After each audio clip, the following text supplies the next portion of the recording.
Okay, so let's get right into this, Bashar al-Assad, the guy who's been running Syria for decades.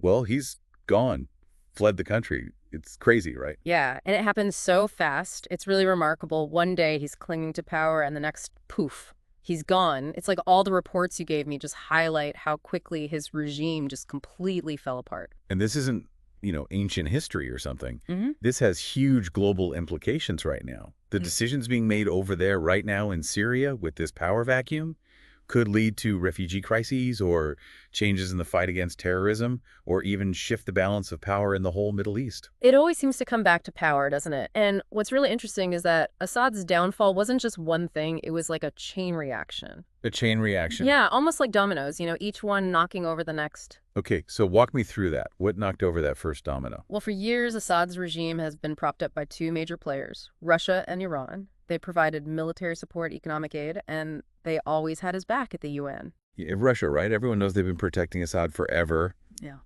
But, I mean, come on, they've got their hands full right now with that war in Ukraine. Exactly. And it's not just that they're distracted. The sources you provided suggest that the financial drain of the war in Ukraine, combined with all those Western sanctions, has really taken its toll on Russia's ability to keep supporting Assad. So, like, specific military equipment, sharing intelligence, or even just the money he needed to keep his government going, that's all dried up. Basically, yeah. It Yeah. seems like Russia's had to cut Assad loose, whether they like it or not. So that's Russia. What about Iran? Well, Iran's also been a big supporter of Assad, but they're facing their own problems, too. Think about Hezbollah and Hamas, two of Iran's key allies. They've both suffered some big setbacks recently. So Iran's kind of stretched thin themselves, right? Not in the best position to be playing global power broker at the moment. You got it. Their whole axis of resistance, that network they've been building to push back against the West, well, it's looking pretty shaky these days. And with the pressure mounting back home in Iran, it looks like they decided to pull back from Syria, realized that Assad's ship was sinking. Wow, okay. So Russia and Iran Assad's two main backers, both collapsing at the same time. But I'm guessing there's more to this domino effect than just that. Yeah, definitely. We can't forget about Turkey. Now, they've been playing a very strategic and sometimes confusing game in Syria for years. They've given support to various rebel groups who oppose Assad, and some of those intelligence reports you share, well, let's just say there are some whispers that they might have given a nudge or a wink to this latest offensive against Assad. So Turkey saw that Assad was weak and his backers were distracted and decided to jump at the chance. Sure. They've always wanted to be a top dog in the region, and this could be their big moment. Yeah. That's certainly one way to look at it. They backed the winning horse, at least for now. And that puts them in a very powerful position to influence whatever comes next in Syria. The question is, will they be a force for stability, or will they just take advantage of the situation to boost their own ambitions? The sources I've seen have different opinions on that, but it's something we definitely need to keep an eye on. It's just crazy how fast it all happened. Yeah. Assad goes from holding onto power desperately to being out of the picture just like that. And now we have a whole bunch of new questions. Like, who are these guys who took over? Are they any better than Assad? Should we be happy about this or scared? That's the big question, isn't it? And that's where things get really interesting and maybe a little bit scary. The group leading the charge, the ones who basically swept through Aleppo and Damascus and forced Assad to run, they call themselves Hayat Tahrir al-Sham, HTS for short. HTS, I feel like I've heard that name before. Aren't they kind of a bad news group? Well, let's just say they used to be directly connected to Al-Qaeda. Wait, Al-Qaeda. The group behind 9/11. The ones we've been fighting a global war against for years. Those guys are running Syria now. It's complicated. They've tried to change their image recently. They claim to have cut ties with Al-Qaeda and say they want to create a democracy in Syria. They're saying all the right things about human rights, free speech, even women's rights. But, actions speak louder than words, right? And a lot of people are pretty skeptical that a group like HTS can really change who they are that easily. You're right to be skeptical. And this is where the analysis gets really interesting. Some experts think that HTS has actually changed, that they've learned that just being fighters won't get them lasting power. They point to places in Syria where HTS has been in control and things have been relatively peaceful. They've even worked with some Western aid groups. But I bet there are other people who say that's all just a show, right? That Yeah. they're just playing the long game, trying to sound good so the rest of the world will accept them. But deep down, they still want to create a super strict Islamic state. You're catching on fast. And there's actually evidence for both sides. Some reports talk about HTS cracking down on anyone who disagrees with them, imposing harsh religious laws, and even killing their political rivals. So it sounds like the Syrian people went from one bad situation to another. They're free from Assad's brutal dictatorship, but now they might be stuck with a different kind of tyranny. It's a really uncertain and worrying situation, and the consequences go way beyond Syria. This power vacuum has created a ripple effect, shifting the balance of power in the entire region. And there are some clear winners and losers coming out of this. Yeah, this isn't just about Syria anymore. This is about the whole Middle East, even global power dynamics. Yeah. So who are the big winners in this shakeup?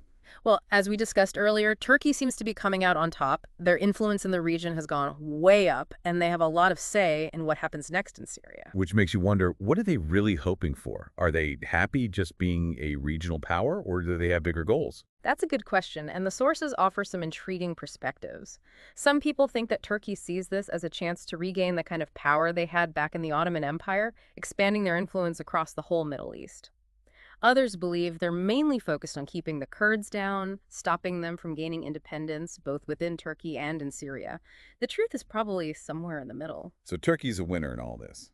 But I'm guessing someone has to lose, so who's taking the hit? Well, Iran's definitely feeling the pressure. Their whole strategy in the region, that axis of resistance we talked about, has been dealt a serious blow.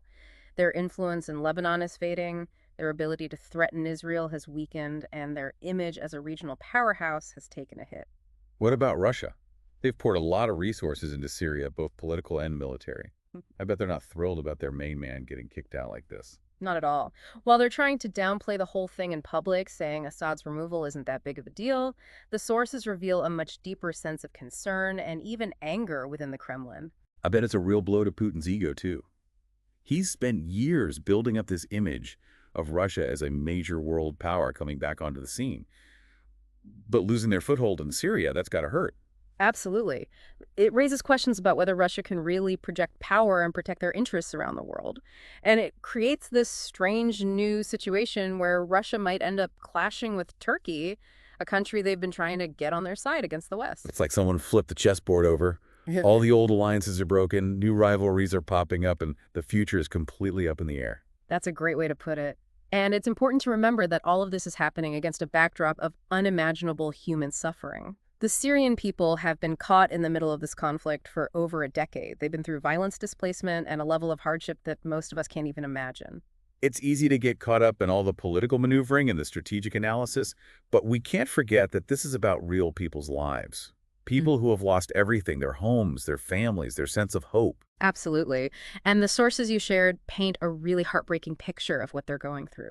We see families crammed into these makeshift refugee camps, kids who've been traumatized by the fail, fighting a whole generation that's been robbed of their future. It's a stark reminder that any discussion about the future of Syria, about who comes out ahead and who loses, has to start with the needs of these people. We need to hear their voices, acknowledge their suffering, and make their hopes for a better future the top priority. I completely agree. And that's why this whole deep dive is so important. It's not just about understanding the global power game. It's about connecting with the human cost of this conflict and remembering that ultimately any solution has to put the well-being of the Syrian people first. So here we are with this incredibly complex situation unfolding. Assad's gone, the power dynamics have shifted, and the Syrian people are stuck in the middle. So what happens now? What are the possible outcomes, and what are the big questions that are keeping world leaders up at night? Yeah, this whole thing has global implications. The Middle East is on edge, and even the big global players are having to rethink their strategies. The sources you gave me actually have some really interesting insights into what's going on in Washington. Yeah, I bet Biden's in a tough spot, right? He's basically celebrating, claiming that all the pressure his administration put on Assad's backers is what led to his downfall. It's interesting, isn't it? He's framing this as a victory for democracy and human rights. He even called Assad's removal a fundamental act of justice. But you can also sense some hesitation in what he's saying, like he's being careful. He have to be, right? I mean, with a group like HTS calling the shots, getting too involved could really backfire. Exactly. It's a balancing act. He's promising to help Syria's neighbors keep fighting ISIS and work with all the Syrian groups to try and create a peaceful transition. But he also knows things could go very wrong, especially with HTS in charge. And then there's ISIS. They've been pretty quiet lately, but something tells me they're just waiting for the right opportunity to make a comeback.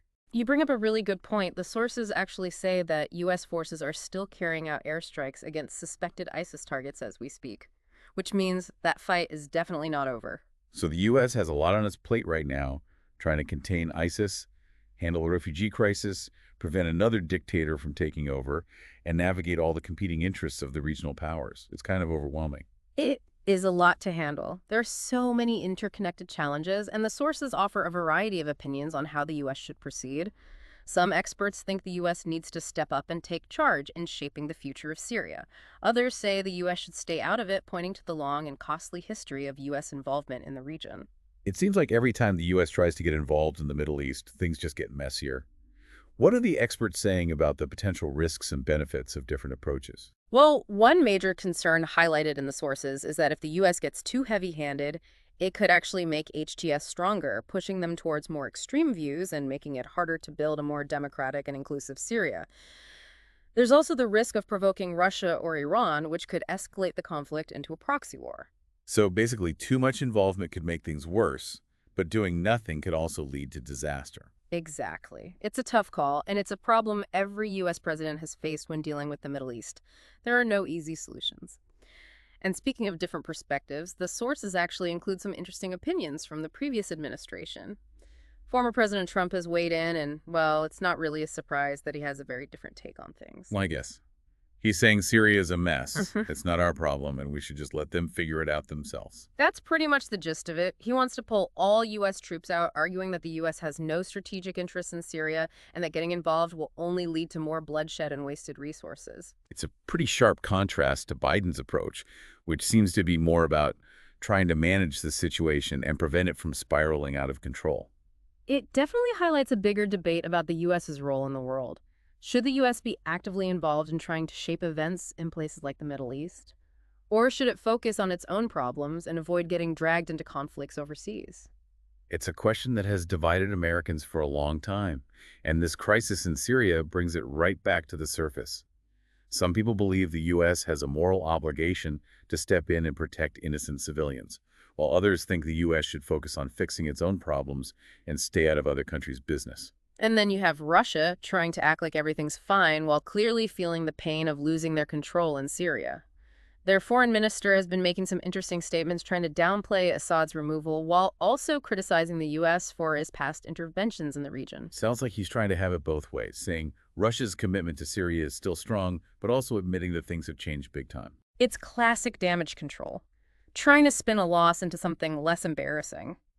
But the sources suggest there's a lot of worry behind the scenes in the Russian government. They're not happy about HTS gaining power, they're frustrated with Turkey's growing influence, and they don't really know what to do next. So what are they likely to do? Will they try to get back in the game, or will they accept the loss and move on? That's the million-dollar question. The sources suggest Russia's got some tough choices to make. They could try to throw more support behind what's left of the Syrian regime, which could escalate the conflict and risk a direct fight with Turkey. Or they could cut their losses and try to salvage what they can, maybe through some backroom deals and diplomacy. It sounds like Putin's in a tough spot. He's invested so much in keeping Assad in power, and now he's facing the possibility of losing it all. That's going to be a huge hit to his reputation as a brilliant strategist. It's definitely a setback for Russia's goals in the region, and it'll be interesting to see how they adjust their strategy. But while all this political maneuvering is going on, it's important to remember that it's the Syrian people who are suffering the most. It's heartbreaking to think about what they've been through and the challenges they still face. Millions have been forced from their homes, their infrastructure is destroyed, and now this power vacuum could throw the country into even more chaos. The sources paint a really grim picture of the humanitarian crisis. There's not enough food, medical care is inadequate, and people desperately need shelter and basic supplies. And with the possibility of more fighting, the situation could get much worse. It's easy to feel overwhelmed by how bad things are, but it's important to remember that these aren't just statistics. These are real people with real stories.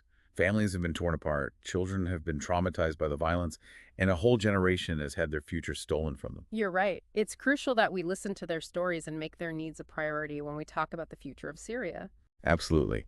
When it comes down to any solution has to be about more than just shifting alliances or political games.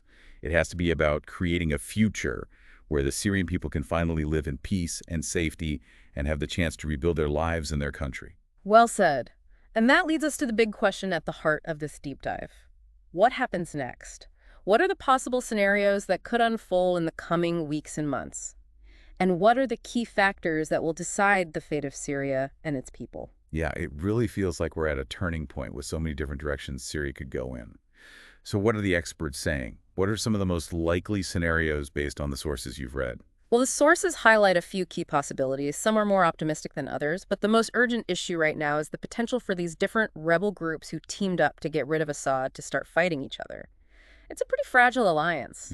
You know, they all have different ideologies and goals, and they only put those aside temporarily to focus on removing Assad. So now that he's gone, they might start turning on each other. It's a real possibility. You have these hardline Islamic groups like HTS competing for power with more secular and nationalist factions. And then you have the Kurdish groups in the north who want their own autonomy and self-determination. The sources suggest that if they can't find a way to share power and govern effectively, Syria could end up splintering into a bunch of warring mini-states. That sounds like a total disaster. Yeah. Wouldn't that just create even more chaos and suffering for the Syrian people, the very people everyone claims to be fighting for? It would be absolutely devastating. And it would also create a perfect opportunity for extremist groups like ISIS to take advantage of the instability and stage a comeback. The sources are very clear that this is a worst-case scenario that policymakers are really trying to avoid. Okay, so what about the international community? Can they do anything helpful, or are they just making things more confusing with their own competing interests? Well, the UN is pushing hard for a peaceful political transition. They want to bring all the different groups to the negotiating table and work out some kind of power-sharing agreement. But considering how divided and distrustful these groups are, that's going to be a really tough challenge. And then you have all the regional powers, Turkey, Iran, Saudi Arabia, Israel. They all have their own goals and strategies, and those often clash with each other. It's like having too many chefs in the kitchen. Everyone wants to be in charge, and nobody wants to compromise. That's a good analogy. And the stakes are incredibly high. What happens in Syria will have major repercussions for the entire Middle East. It could change alliances, rekindle old conflicts, and affect everything from the global fight against terrorism to the flow of oil and refugees. I'm starting to see why you said this situation is keeping world leaders awake at night. It's like a high-stakes game, but with real lives hanging in the balance.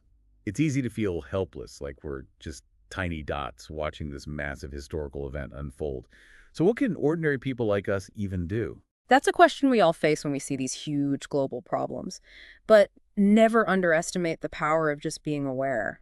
Staying informed, having thoughtful conversations, supporting organizations that are helping those affected by the crisis, these are all actions that can actually make a difference. You're right, knowledge is power. And maybe, just maybe, if enough people understand what's really happening and what's at stake, we can put pressure on our leaders to make better, more compassionate decisions. Decisions that prioritize peace and human dignity over power and self-interest. That's the goal. It starts with each of us paying attention, asking critical questions, and demanding more from our leaders. Well, this deep dive has definitely opened my eyes. We started by talking about Assad's sudden downfall, and now we've explored this whole web of political intrigue, humanitarian crises, and the very uncertain future of Syria. It's a lot to take in, but I feel like I understand the situation much better now. It's a story that's still being written, and the choices made in the coming days, weeks, and months will have a huge impact on millions of people. It's up to all of us to stay involved, keep learning, and keep pushing for a just and peaceful resolution to this conflict. That's a great point to wrap things up on. Thanks for guiding me through this deep dive. Thanks. It's been intense, but also really informative. And for everyone listening out there, please don't turn away from this. Stay informed, stay engaged, and most importantly, stay hopeful. Because even in the darkest times, the human spirit always finds a way to move forward.